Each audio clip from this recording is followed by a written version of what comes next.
Tivemos um probleminha com a internet, né? Então, como falávamos, é importante nós percebermos o quanto que esse conhecimento de si mesmo vai nos garantir a felicidade. E o terceiro capítulo agora, ele aprofunda ainda mais nesses conceitos, revelando como o ser humano ao longo do tempo, ou seja, todos nós, até em virtude desse orgulho, criamos mecanismos dissimulativos. Nós, nessa conversa conosco mesmo, e para preservar a nossa imagem, né, a nossa estima, nós desenvolvemos alguns mecanismos de defesa, que aqui no livro nós vamos ver agora, ele fala dessa personalidade egóica, né, do nosso ego, e dá o nome de personalismo, como uma consequência dessa nossa atitude de preservação da imagem. Tudo isso como os efeitos colaterais do orgulho. Então, como somos muito inteligentes e a nossa mente ela é muito pródiga dentro de reflexos de conservação de si mesmo, então nós criamos mecanismos que nós poderíamos dizer quase perfeitos no sentido de nos defender frente a essas análises. Então, por isso que é difícil a gente perceber essas questões orgulhosas a fundo. E aí, estudando agora o capítulo 3, nós vamos perceber maneiras que temos de driblar, vamos dizer assim, né, essas nossas manipulações, essas questões que fazem com que nós não possamos enxergar com clareza de fato quem somos. Dizíamos semana passada e retrasada que isso também compõe os nossos velhos hábitos, não é assim? Nós temos aí um monte de reações automáticas, né? Mecanismos de defesa, como dizíamos, e eles vêm na frente, num processo automático.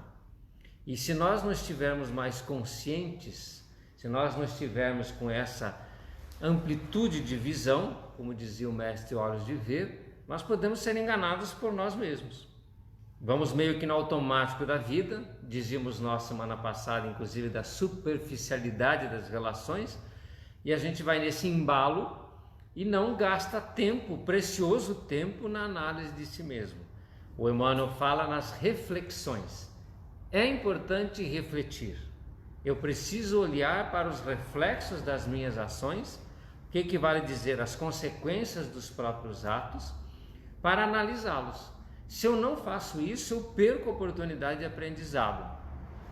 E fazemos, como normalmente fazemos, né, de colocar isso para fora, na culpa dos outros, no problema dos outros, nessa transferência, não assumindo a responsabilidade dos próprios atos. Então, aqui nós vamos começar a estudar por que a gente faz isso.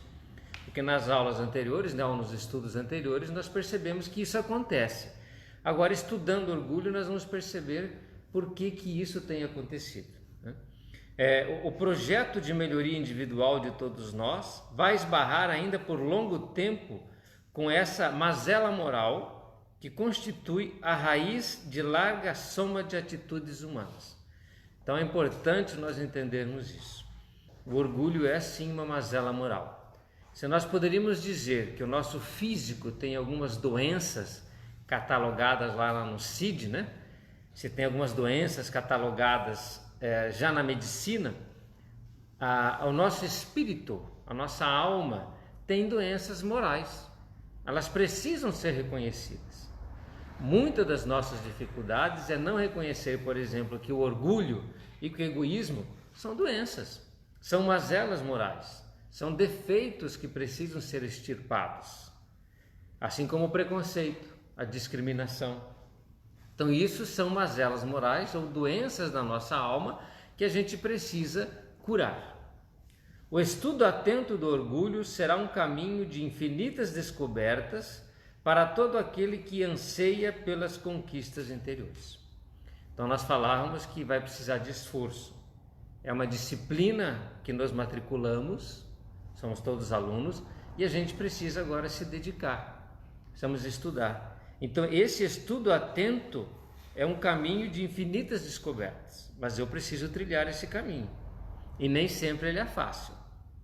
Orgulho é o sentimento de superioridade pessoal, resultante do processo natural de crescimento do espírito.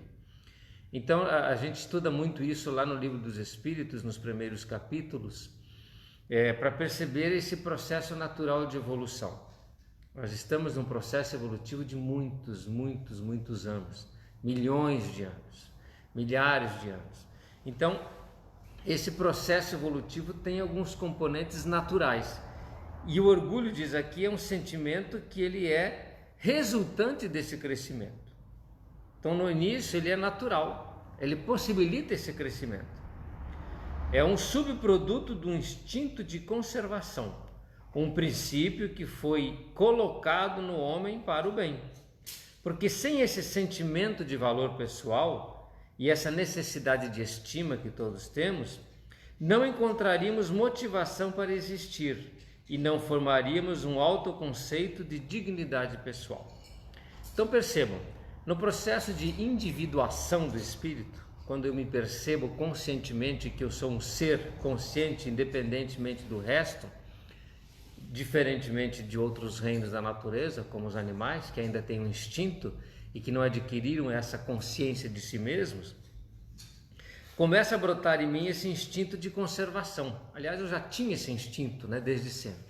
E esse instinto de conservação, quando eu me torno uma individualidade, quando é essa individuação que eu sei que sou, que eu percebo que sou, ele nos dá esse sentimento de valor pessoal e essa necessidade de estima tão importante. Eu preciso me valorizar. Então isso é o correto, isso é natural. O problema, e aí vem o que acontece com o exagero disso. O problema não é o sentimento de orgulho, ou dessa estima. Até poderíamos tirar orgulho, e colocar com esse sentimento natural de estima, para não usar a mesma palavra, porque orgulho é uma mazela. Então esse sentimento natural de estima, ele é benéfico, ele precisa existir. Então o problema não é esse sentimento, mas o descontrole dos seus efeitos. Então vamos imaginar assim, é fácil a gente entender. Eu preciso ter uma reação frente às coisas. Por exemplo, na educação dos filhos. É fácil a gente entender isso quando fala educação dos filhos. Eu preciso sim ter uma ação educativa, por exemplo, de correção, quando eu percebo que o meu filho precisa ser corrigido. Só que eu não posso descontrolar essa ação. Eu não posso perder o controle, por exemplo, agredir a criança ou partir para a violência. Eu preciso me defender de algumas coisas nas nossas relações sociais. Mas me defender é uma coisa importante. Mas quando eu me descontrolo e parto para o ataque, agredindo o outro, eu posso estar errando. Normalmente estou. Então os impulsos naturais do espírito ou do nosso sentimento, eles são benéficos, até porque estamos vivos e reagimos de forma natural e biológica. O descontrole dessas ações, o reflexo, é onde está o problema. Então aqui o descontrole desse sentimento de estima é que provoca o orgulho exagerado, e aí que vem os efeitos negativos. No atual estágio de aprendizado, ainda não temos plena capacidade de controlá-lo. Então isso é importante a gente reconhecer. No nosso estado evolutivo atual, a humanidade de forma geral, com raríssimas exceções, a maioria de nós não ainda temos condições de controlá-lo. Então a gente precisa entender que tem essa mazela, que isso também está em nós. Ele está presente em quase tudo o que fazemos. Isso o torna uma paixão, ou como dizem os bondosos guias da verdade, o excesso de que se acresceu à vontade. Conceituamo-lo, portanto, como uma paixão crônica por si mesmo, impropriamente denominado como amor próprio. Então, entender que esse amor próprio, que é uma palavra boa, a gente tem que ter, não é amor próprio, é orgulho mesmo, é um descontrole disso, é um exagero desse sentimento natural. Então a gente precisa separar as coisas. E é por isso que se torna mais difícil, porque é algo que eu tenho e eu não posso extirpar de todo, senão eu vou para o lado contrário, eu vou para baixo a autoestima. Percebem isso? O quanto que é difícil entendermos cirurgicamente onde começa um e onde termina outro. Por quê? Porque eu preciso ter a autoestima. Esse sentimento faz com que eu queira me manter vivo. Se eu perco isso, eu começo a desanimar, eu começo a me desvalorizar, e aí eu vou no sentido contrário. né? Continuo não sendo humilde, porque ser humilde não é desvalorizar-se, pelo contrário, é dar-se o valor real. Então eu não posso arrancar isso de todo, porque se eu arrancar eu fico sem esse sentimento natural. Eu nem poderia, né? Porque ele é natural. Fazendo uma comparação para talvez ficar ainda mais fácil, a gente tem que ter assim um conhecimento muito bom de nós mesmos para não perdermos essa linha divisória. Por exemplo, persistência é uma coisa boa. Não é? Todo mundo fala, ó, nós precisamos ser persistentes. Persistência é uma virtude. Mas teimosia não. Teimosia não é uma virtude. E onde termina uma e começa a outra? Porque eu posso confundir uma pessoa persistente com uma pessoa teimosa. Quando é que eu estou sendo teimoso e quando é que eu estou sendo persistente? Percebe? Então, quando eu estou sendo orgulhoso e quando eu estou dando valor real a mim mesmo? Então, esses excessos e descontroles precisam ser estudados, por isso que estamos estudando. Porque é a mesma coisa que entrar num laboratório químico, ver lá um monte de situações semelhantes, por exemplo, água e o ácido sulfúrico têm a mesma cor. Como é que eu identifico que um é um e o outro é outro? Visualmente eu não consigo. Então vou ter técnicas em todas as situações para diferenciar uma coisa da outra. A gente não estuda para tudo na vida, né? Então eu preciso ter o conhecimento. E eu preciso ter o conhecimento de mim mesmo para saber se eu estou sendo teimoso ou persistente. Para não ficar no vácuo, né? Já que falamos em teimosia e persistência, tem uma dica que é muito fácil de entender. O teimoso é o persistente, que persiste na mesma coisa. O persistente persiste, mudando aquilo que faz. O teimoso vai ficar procurando uma saída aqui dentro, batendo nessa parede. E bate na parede, está persistindo que quer sair, mas está batendo na parede. É teimosia. O persistente vai batendo na parede e vai caminhando, persistindo, até encontrar a saída. Então é uma dica, né? O persistente fica teimoso quando está ali fazendo a mesma coisa. E o teimoso deixa de ser teimoso e vira persistente quando percebe que tem que mudar a sua ação. Continuar persistindo, mas mudando sempre. Então, nós temos essa capacidade de entender melhor quem somos? Temos, desde que a gente avalie as consequências dos próprios atos para perceber essas diferenças. Então, seu principal reflexo na vida interior dá-se no departamento mental da imaginação. Então, aonde é que o orgulho ganha força? Na mente. Lembra que nós falávamos a questão do ego? Né? Quem ainda não assistiu, é interessante pegar uma das palestras antigas. Quem sou eu e as ilusões do ego? Está lá no canal. Muito interessante, porque ali a espiritualidade, né, conduz a explanação de uma forma bem interessante para a gente perceber as ilusões do ego. Então a mente muitas vezes nos engana através desses estágios imaginativos, departamento mental da imaginação, na qual está armazenada a matriz superdimensionada da imagem que fazemos de nós. Então nós temos uma imagem superdimensionada? Temos. Normalmente o orgulhoso, e todos somos, já tem uma matriz mental superdimensionada de si mesmo. A partir dessa matriz, que tem vida própria, como uma segunda personalidade, está entre aspas dessa segunda personalidade, processa-se e dinamiza-se todo um complexo de valores morais e afetivos que regulam a rotina de boa parte das operações psíquicas e emocionais do ser, determinando atitudes, palavras, escolhas, aspirações e gostos. Bem complicadinho o parágrafo, né? Mas a gente percebe e entende que essa matriz superdimensionada de si mesmo vai como que criar dentro desse ego, né, que é a personalidade que a gente vivencia na experiência terrestre, como se fosse uma segunda personalidade, né? Uma holografia dessa personalidade superdimensionada. É como se nós nos projetássemos naquele ser que a gente imagina que é, e aí passa a ter uma série de atitudes. Olha só, todas as nossas operações psíquicas e emocionais, partindo dessa matriz superdimensionada, vão fazer com que a gente tenha atitudes, palavras, escolhas, aspirações e gostos decorrentes desse superdimensionamento. Então é importante nós percebermos que a gente precisa regular ou desmontar essa matriz. E só conseguiremos buscando o conhecimento de si mesmo, para não estarmos iludidos, porque essa é uma matriz superdimensionada. Ela é decorrência do quê? De um sentimento natural de estima.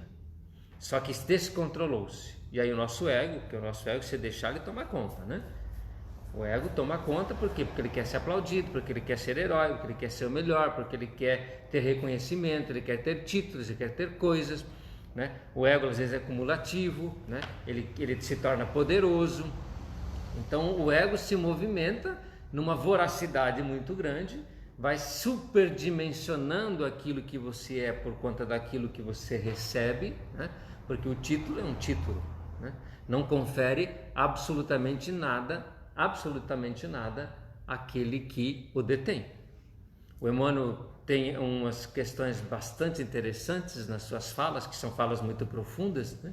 Ele comenta assim: essas virtudes interiores não vêm por títulos exteriores. E que vem a questão do céu, que muita a gente acha que vai para o céu em algum lugar, e pelo fato de ir para o céu vai ficar melhor do que é. É um lugar, nem sabemos que nem existe céu é interior, né? E o Emmanuel coloca isso. Pensar dessa forma seria supor que retiraríamos o gorila da selva e o colocaríamos numa escola, e ele seria um professor. Ou daríamos a ele uma vestimenta de um militar, e ele seria um exímio estrategista. Continua sendo gorila. Não vai deixar de ser gorila porque está internado numa faculdade ou porque está vestido como um militar de alta patente. É um gorila. E se nós tirarmos o PhD da faculdade, o exímio estrategista do colégio militar e o internarmos na selva, o professor vai transformar a selva numa escola. Não vai se tornar um selvagem porque está na selva. E o militar também não perde as suas qualidades. Então o fato de eu adquirir situações dentro da minha personalidade, do meu personalismo, de eu ter medalhas, títulos, aplausos, de eu ser extremamente competente, não garante que eu, a minha verdadeira essência, tenha melhorado. E essa é a confusão que a gente faz. A gente confunde essa segunda personalidade projetada pelo orgulho no palco da vida, sendo eu, não sou aquilo. Aquilo é um personagem. Eu sou eu interiormente. Quem me garante que eu tenha aquela competência? Quem me garante que eu sou de fato aquilo que estou fazendo? Percebem a diferença? Então é por isso que é difícil, porque a maioria de nós confunde. E entender, como falávamos da persistência e da teimosia, onde avança um e onde termina outro, vai depender do conhecimento de si mesmo. Você precisa entender-se interiormente para conhecer se você não está com esta questão descontrolada. Se você não tem de você uma matriz superdimensionada de si mesmo. Porque se você tem, tudo aquilo que você está fazendo pode ser escolhas, atitudes do teu ego, da tua personalidade superdimensionada e não sua. Aquilo é bom para ele no plano terreno. Ele vai ter sucesso, ele vai ter dinheiro e ele vai desencarnar como herói. Só que fica aqui o corpo, ficam aqui os títulos, ficam aqui as medalhas, fica aqui a roupa, fica aqui o corpo e o que sobra, o espírito, com o seu tribunal da consciência. Ah, eu era assim, era. Ah, eu fazia isso, fazia. Comentamos sempre aqui que todos leem o Nosso Lar. O nosso médico, André Luiz, um médico extremamente importante no cenário físico, desencarna, 8 meses no umbral, é recolhido como paciente, não consegue ser médico no plano espiritual, não consegue ser enfermeiro no plano espiritual, mal e mal consegue ir para a faxina, né? Está lá em Nosso Lar. Então, imagina o baque que sente o espírito quando, destituído das situações exteriores, das personalidades produzidas no plano terreno, encontra-se com a sua verdadeira essência. Para que não tenhamos uma surpresa negativa, vamos nos encontrar conosco mesmos agora. Vamos para o deserto da vida, para o interior da existência, procurar descobrir quem somos nos bastidores, longe dos palcos e dos aplausos. Como somos de fato no interior. Então perceba o quanto que isso não é simples de ser feito. Precisa ter empenho, como em qualquer estudo. E nós estamos estudando orgulho, que é algo bastante complexo dentro dos estudos da personalidade humana ou da sua essência. A vaidade e a indiferença, o preconceito e a presunção, o desprezo e o melindre, a pretensão e a inveja são alguns reflexos inevitáveis desse estado orgulhoso de ser nas ações de cada dia. Olha que interessante, já tem algumas dicas aí para conhecer se somos orgulhosos ou não.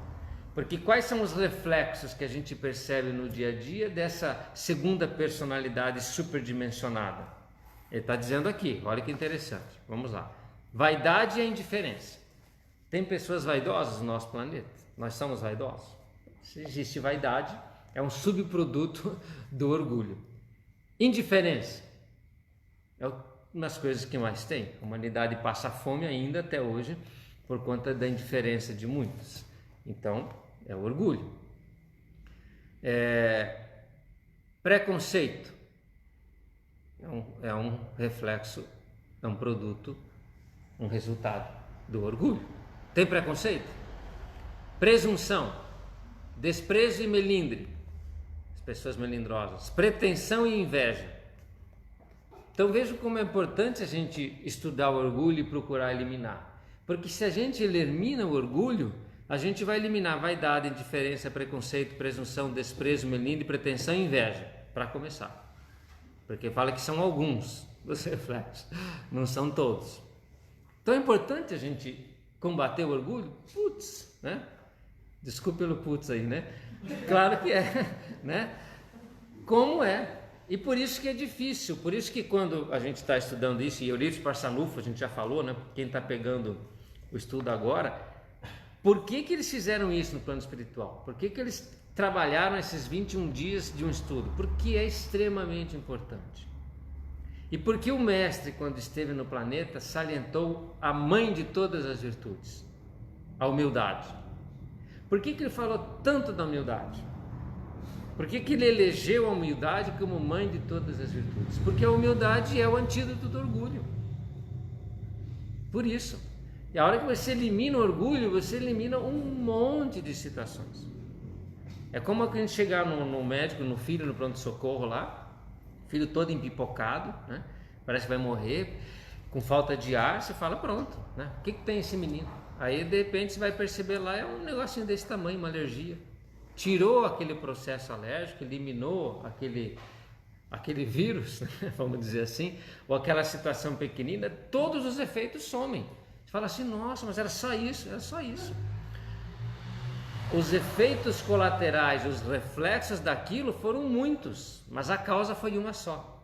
Então o orgulho é um só, é uma causa, mas ele produz efeitos exagerados no organismo espiritual todo, na alma toda. Eliminando o orgulho ou conquistando a humildade, que é o seu antídoto, nós eliminamos uma série de defeitos que são consequência deste. Por isso que a humildade é a mãe de todas as virtudes. É justamente por isso. E o conjunto dos hábitos derivado desses reflexos formam o que chamamos de personalismo, que é o estado de supervalorização do eu. Então ele até força mais ainda a questão da personalidade, que a gente sabe que a personalidade é do ego, para colocar que essa é uma personalidade que está doente, né? Como todos os ismos, né? Todo o ismo aí colocando como se fosse uma doença da personalidade. Então o orgulho é uma doença da personalidade, porque o meu ego, se ele está estabelecido com humildade, eu preciso dele e eu preciso controlá-lo, ele está a meu serviço. Mas quando ele adoece, quando o meu ego, dentro de um movimento egóico, de egoísmo e de orgulho, ele se exacerba, né? Ele se torna maior, então ele passa a me dominar. E eu me confundo com o ego e passo a viver em função disso, que é uma ilusão.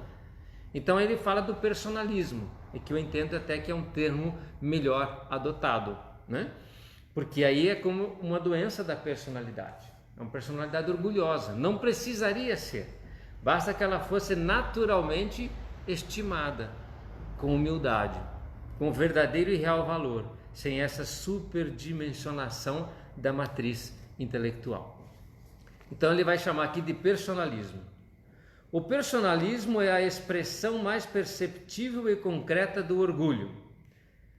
É a excessiva e incontrolável valorização conferida a nós mesmos, levando-nos a supor termos direitos e qualidades maiores do que aquelas as quais realmente possuímos.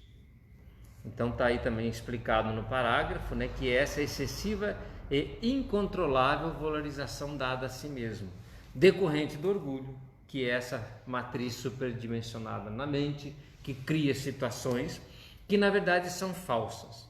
Isso vem, como dissemos, como algo decorrente de uma natureza interior, que é verdadeira, mas que se descontrolou. Traçar uma diferença entre ambos constitui um desafio para o bom observador. Lembra? Falamos isso logo no início, né? Traçar essa diferença entre ambos constitui um desafio para o bom observador. Falávamos também da teimosia e da perseverança. Então eu preciso observar para distinguir um e outro, porque eu não posso eliminar aquilo que é natural em mim, que é uma lei da conservação de si mesmo e uma estima natural, para distinguir-me como alguém que tem valor, e de fato todos temos. Então por isso que estudamos o orgulho e por isso que estamos aqui fazendo esse compromisso, porque essa diferença constitui o desafio. Só estudando para perceber em nós o que é um e o que é outro. Digamos que enquanto o orgulho nos incapacita para verificar as próprias imperfeições, o personalismo tem como efeito gerar ideias de que tudo aquilo que parta de nós é o melhor e o mais correto. Em outras palavras, a superioridade pessoal provocada pelo sentimento de orgulho interfere na formulação de juízos. A partir disso, estipulamos concepções pessoais como verdades incontestáveis. Isso é o personalismo. Por que o mundo sofre tanto? Por conta das defesas de ponto de vista. Todo mundo quer ter razão. Todo mundo está com a verdade. Levanta uma bandeira aí, está com a verdade. E olha lá. A partir disso, estipulamos concepções pessoais como verdades incontestáveis. A gente não aceita a verdade do outro. Não, eu tenho razão. Eu é que vou para o céu. Então, nós temos que entender que não são verdades incontestáveis à medida que nós estamos míopes. Não temos olhos de ver. Os nossos juízos estão comprometidos com uma miopia, quase uma cegueira, para não dizer uma cegueira, que é a cegueira do orgulho. Estamos cegos e achamos que estamos enxergando muito bem. Não, é isso que eu estou vendo. Meu filho, você não está vendo nada disso não. Você está cego, cego conduzindo cegos. Por quê? Porque é um monte de orgulhosos. Numa pandemia de opiniões, basta ver o WhatsApp hoje. Uma loucura. Por isso que as pessoas vão enlouquecer se não desligarem um pouco disso. Por quê? Porque é uma opinião diferente da outra. Todo mundo é especialista. Todo mundo é especialista. E vem situações com certezas absolutas e incontestáveis. E existem vaidades, né? A fogueira das vaidades, o desfile das vaidades. E vaidade é consequência do orgulho. O fato de, dentro de um ponto de vista, eu ter razão, não quer dizer que o outro está errado. As pessoas levantam verdades e dizem, eu estou com a verdade. E aí supõe, se eu estou com a verdade, você está com a mentira. Se eu estou certo, você está errado. Não. São pontos de vista. Nós já estudamos muito isso. Aqui mesmo, no mesmo ambiente, cada um vai descrever aquilo que vê. Vocês estão enxergando essa parede e vão descrever isso. Eu estou vendo o fundo e vou descrever o fundo. Opiniões totalmente diferentes. Eu vou sair daqui dizendo que tem um relógio na parede. E vocês todos que estão olhando para cá estamos em poucos, né? 16 pessoas, muito bem regulamentados, todos com máscara, distantes, num estudo. Quem tem razão? Todo mundo vai dizer que eu estou errado, porque todos estão vendo uma parede sem relógio. O único que vê uma parede com relógio sou eu. Quem está com a razão? Então a minha verdade, eu estou sendo sincero, eu tenho um relógio mesmo, são 19h20 naquele relógio. Não é isso? Se vocês olharem para trás, vocês vão ver. Então, o fato de eu estar colocando um ponto de vista que difere de vocês, não diz que eu estou errado. Se vocês tiverem um movimento de empatia e se colocarem no meu lugar e procurarem ver a vida com os meus olhos, vocês vão perceber que eu tenho razão. Isso acontece todos os dias na humanidade. As pessoas estão colocadas num determinado local, têm um ponto de vista da vida, porque cada um enxerga a vida com os olhos que tem. Não quer dizer que a forma como eu estou enxergando é errada, pois é a minha forma de enxergar. Mas o orgulho não permite isso. O orgulho não permite que eu esteja errado, ou que a minha verdade seja pequena, que eu teria que somar com a sua para obtermos a verdade do todo, para juntar as partes, para sermos unidos. Por quê? Porque a minha vaidade quer que eu assine embaixo, fui eu que fiz, é minha, a ideia não é nossa. Ainda mais se tiver dinheiro envolvido. Eu quero os louros da recompensa, não só os aplausos, mas também o dinheiro envolvido. E aí entra a ganância, que aí está mais ligada ao egoísmo que o próprio orgulho. Mas orgulho e egoísmo estão casadinhos. E tem uma filha que não desgruda, que é a vaidade. Então ali nós temos os 3 defeitos da humanidade, que geram todos os outros. Todos os outros são decorrência desses 3. E se a vaidade é decorrência do orgulho, então nós só temos 2, o egoísmo e o orgulho. Egoísmo é o próximo estudo. Vamos ficar com esse, que ainda é mais fácil que o egoísmo, por incrível que pareça. Desmontando um, a gente desmonta o outro. Então percebe o quanto que é importante a gente traçar essa diferença e realmente estipular um esforço enorme para não termos juízos equivocados da vida e estabelecer verdades absolutas quando elas são apenas relativas e quando não for ainda uma ilusão. E eu vou estar me fundamentando toda uma existência numa ilusão que eu tinha como verdade. Por isso que nós temos que desmontar o orgulho e voltarmos a ser humildes, para não nos decepcionarmos ou nos surpreendermos no futuro com a verdade que vai ser nos colocada. Podemos mesmo dizer que o reflexo do orgulho é um outro eu, uma segunda natureza enraizada nas profundezas da subconsciência, capaz de nos fazer sentir e pensar em coisas que não correspondem ao que verdadeiramente desejamos e sentimos. Então, vou ter que interromper aqui, porque nós temos o compromisso de fazer agora as nossas conversas mais curtas, até para ficar mais fácil de ouvir e de estudar, né? Esse livro ele tem na livraria, nós vamos ver se vamos adquirir mais deles, mas eu acredito que ele tem até em PDF no Google, então é possível que vocês estudem, para perceber nesse último parágrafo como é importante a gente não nos distanciarmos daquilo que a gente sempre fala. Vou ler até de novo para a gente concluir, né? Podemos mesmo dizer que o reflexo do orgulho é um outro eu, uma segunda natureza, enraizada nas profundezas da subconsciência, capaz de nos fazer sentir e pensar em coisas que não correspondem ao que verdadeiramente desejamos e sentimos. Quem é esse verdadeiramente desejamos e sentimos? O eu profundo, a nossa essência. E não esse nosso segundo eu, que é o ego, só que é um ego supervalorizado, que é o personalismo. É a nossa personalidade egóica com uma doença orgulhosa, que é o personalismo. Então esse segundo eu, ele se movimenta na vida. E ele tem os seus desejos. É uma personalidade. Ele tem a ânsia de se alimentar por algo.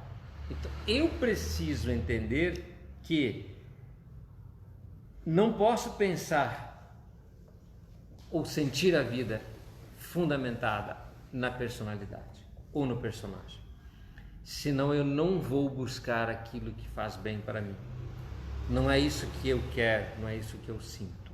A minha essência, no atual estado de coisa, está em contraposição a essa segunda personalidade.